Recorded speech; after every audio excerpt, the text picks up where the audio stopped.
بسم اللہ الرحمن الرحیم۔ تمام ناظرین کو ایمان کی تازگی چینل پر خوش آمدید۔ معزز ناظرین، اس چینل کا جو نام ہے ایمان کی تازگی ہے، تو آپ نے اس چینل کو سبسکرائب کرنا ہے تاکہ آپ اسی طرح کی ویڈیوز دیکھ کر اپنے ایمان کو تازہ کر سکیں۔ شکریہ۔ اور اگر واقعہ اچھا لگے تو ویڈیو کو بھی ضرور لائک کریں۔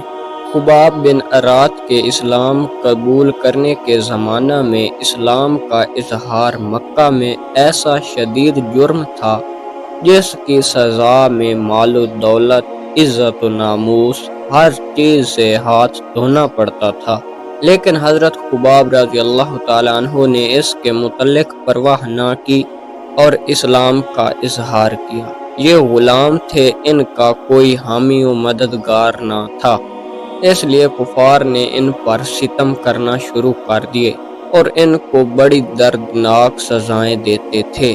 ننگی پیٹھ دہکتے ہوئے انگاروں پر لٹا کر، سینے پر ایک بھاری پتھر رکھ کر ایک آدمی اوپر سے مسلط، اور وہ اس وقت تک ان انگاروں پر کباب ہوتے رہتے جب تک خود زخموں کی رطوبت آگ کو نہ بجھاتی، لیکن اس سختی کے باوجود زبان کلمہ حق سے نہ پھرتی۔ جس نے آپ کو پکڑا تھا اور آپ پر ستم کرتا تھا، وہ اتنا سنگ دل تھا کہ اس سزا کے علاوہ اس سردار نے تپتے ہوئے لوہے سے آپ کے سر کو داغا۔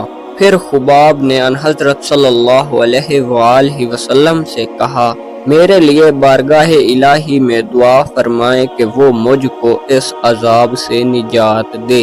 آپ صلی اللہ علیہ وآلہ وسلم نے دعا فرمائی کہ خدایا خباب رضی اللہ تعالیٰ عنہ کی مدد کر۔